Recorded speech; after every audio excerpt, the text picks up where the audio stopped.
When was the last time you tried learning a new skill? Maybe you've thought about trying a new craft, a new art medium, or even a whole new business idea. Artists are constantly being told to niche down, stay in a lane, and become known for one art medium or style. But is that always the best way to go? Do you sometimes just want to have a go at something different? That might be just what you need.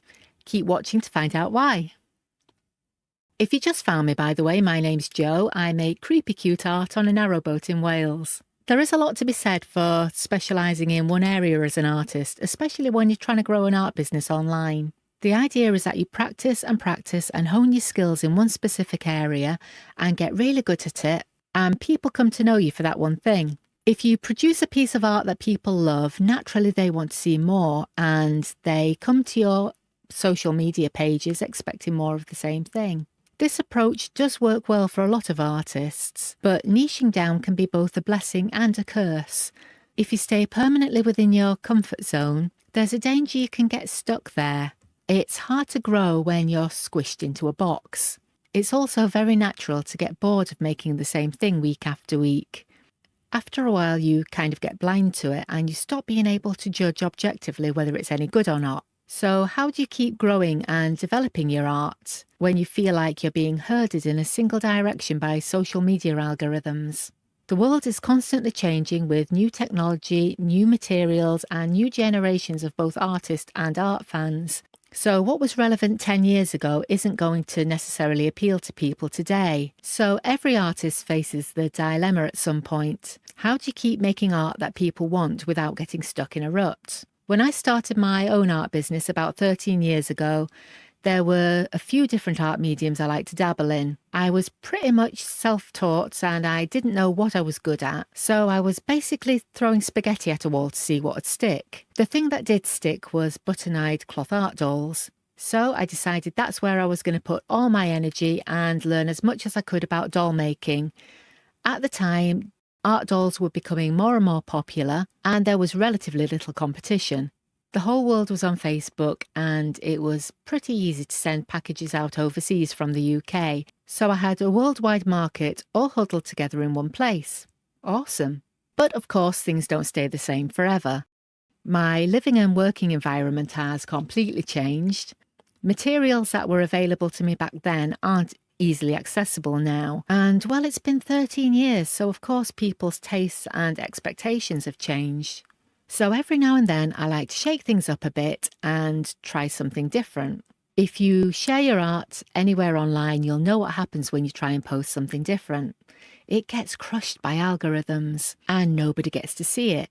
So with no positive feedback, you go back to what you made before, but this time with a bit less enthusiasm, and your creative battery just drains a little bit more each time. Staying within a niche is great if you can keep adapting and developing your work so you don't get creatively bogged down and you can keep your audience interested. But unfortunately, even artists have to eat and pay rent. I live pretty frugally, but I still have bills to pay. Like everything else, good quality art materials have been getting more and more expensive and harder to find. When inspiration strikes and you have an amazing idea for your next project, it can be frustrating when you realise you can't actually afford to make it. There comes a point where you either try exploring different kinds of art or you're going to be forced to quit. It's a lot easier to introduce new products into your art business if you've been working on keeping up your skills in those areas. If you've only been working on one very narrow medium for the last 10 years, it's going to be difficult to pick up something new, and you're probably not going to be good at it straight away. If you've been used to people leaving lovely comments on everything you post, it can be a rude awakening when you post something new and people don't respond to it, or even worse, they don't like it. So how do you break out of that social media niche prison? Well, I think you have to accept that it's not going to happen overnight. Unless you're incredibly lucky, you're not going to post something completely different and get 1 million new followers in a week. Success in any field takes a lot of time and a lot of hard work. There are a couple of different approaches to bringing something new into the mix, which I'll come back to later. But if you're learning a new skill, you have to be bad at it first before you can get good at it. An idea that gets repeated a lot is that if you've been doing something publicly or professionally for a while, you should be presenting yourself as an expert or a leader in your niche. I mean, of course, you do learn a lot over the years and you have all that experience to draw upon, and it's good to be able to share your knowledge with people who are at the beginning of their own journey. But sometimes, in order to grow, you have to step outside of that area of knowledge and skill and accept that you're effectively a student again. Whether you're actually taking a course of education or just learning independently, it's okay to say, this is something new I'm exploring. I don't have all the answers and I might make mistakes because I'm learning. But if you want to join me on this journey, we can learn together and have fun along the way. It takes a lot of courage to take that step and be vulnerable in front of your audience, but it makes you relatable. Everybody on this planet has been a beginner at some point. Every artist has made bad art. If you're growing as an artist and developing your art, you should be making bad art. You don't have to make it public, but there should be evidence in your own space somewhere that you've tried things that you weren't immediately good at. Being okay with making art you're not proud of is a powerful step. Sharing that with your audience is even more powerful. It allows you to make a deeper connection with them, and it allows them to see you as a human being. I've made a lot of bad art over the years, as well as a lot of good art. It's not always clear when you finish a piece whether it's any good or not, especially when you're working with a new medium, because you don't know what you don't know. When I look back at art dolls and paintings I created years ago, sometimes I cringe at how bad they are, even though I thought they were good at the time. And sometimes I look back and think, yeah, that was a good one. I usually go through a phase of hating a piece when I create it. It can take me a while before I'm able to view my art objectively. There's a quote that's attributed to Andy Warhol that goes something like, "Don't think about making art, just get it done. Let everyone else decide if it's good or bad, whether they love it or hate it. And while they're deciding that, make more art." And that's kind of what I try to do now. I make art, I put it out there, see what happens, and if people like it, great.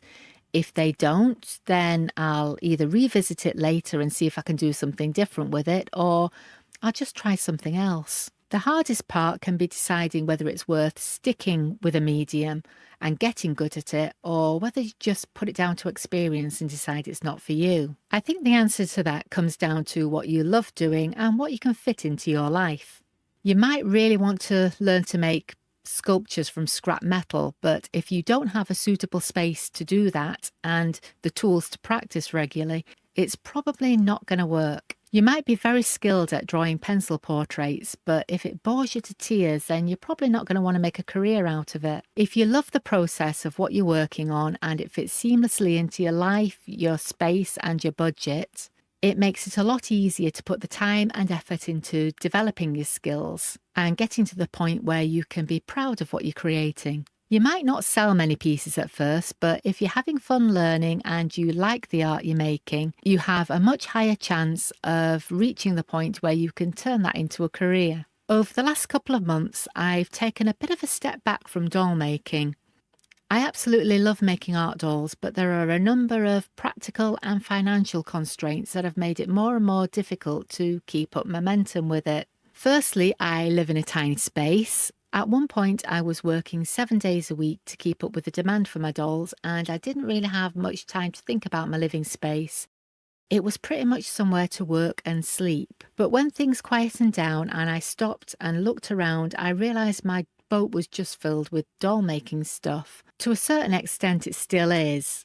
It's hard to think objectively about your work when you're drowning in it 24/7 and you don't have anywhere to just relax with a book. Secondly, the cost of materials has been steadily rising over the last year or two, and it's getting increasingly difficult to find some of the things I like to use. This has forced me to put my prices up, which has led to fewer sales, and it just sucks the joy out of it. So I've started reacquainting myself with some other art mediums, reminding myself what it feels like to make art just for fun.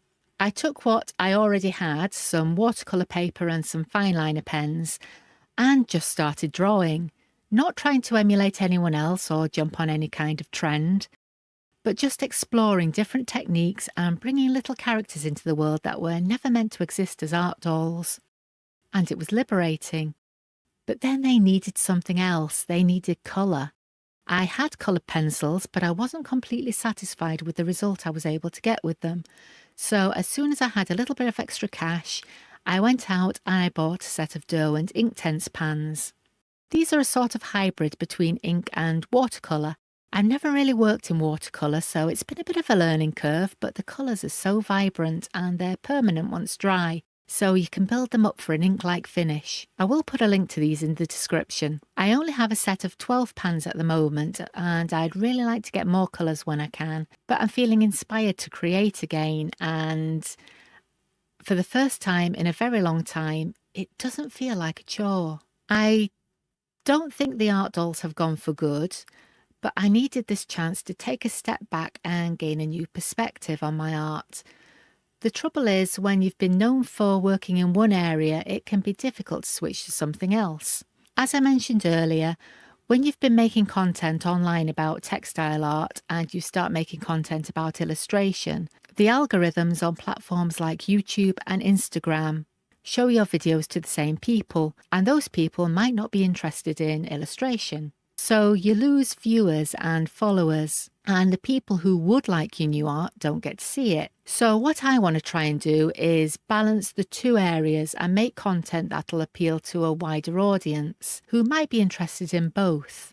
By the way, if you think that's something that you might be interested in, don't forget to hit the like button and subscribe so you don't miss the next one. Balancing multiple art forms isn't easy, but it can work. Of course, you can keep them as two entirely separate parts of the business with two separate social media accounts.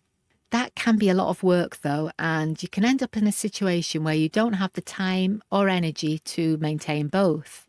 So if you want to work in more than one medium and share them in the same place, the key is to have a clear idea of who your target audience is. I make art that appeals to the same kind of person. This is easier said than done, and you're not going to see results immediately. So it can take a while before you can analyse things and judge whether you're getting that balance right. The most important thing is to keep a cohesive style or voice in your work. For example, if you've previously been painting flower gardens and landscapes and then you switch to making horror-themed reborn dolls, there might not be a lot of crossover. My overarching style tends towards a creepy cute theme, so my audience and customers are mostly, not all, but mostly women or non-binary folks who like cute things with a bit of a gothic twist. Whether I'm drawing, painting or making a doll, I try to keep to the same sort of style and subject matter, so it all feels like it's made by the same artist. But what if you're a textile doll artist and you just want to keep sewing and you're quite happy with that and you don't want to expand your business? Is there any reason to try working with a new medium? I mean, no one's going to force you to do anything you don't want to do. If you're perfectly happy just sewing, then you don't have to do anything else. But what if you could make your current art better by improving your skills in other areas? When you approach a subject with a different medium, you see it from a different perspective. It's like you're looking at it with a new pair of eyes. You see possibilities you didn't see before. When you're making the same product over and over again, you kind of become blind to it. You reach a point where you have a process you follow each time, and it becomes automatic. Trying something new kind of hits the reset button and kickstarts your creative flow, giving you new ideas that you can take into your work that you might not have thought of otherwise. Say you make dolls and you get the idea to make a fairy doll. Because your focus is on doll making, you think, how can I make a doll as a fairy? Whereas if you create a drawing of a fairy, you'll design the character in a different way. Then your thought process might be, how can I make this fairy as a doll? It's a subtle difference, but it can make a huge impact on how you plan and create your art. Trying new things helps you to build transferable skills that you can put into whatever you create, whether that's something brand new or reinventing and developing what you've made before. Being an artist online is not easy. There are so many obstacles to making a living out of selling art and crafts. If you've ever thought about quitting your art career, there's a video here that you're going to want to watch next, and I'll see you next time. Bye.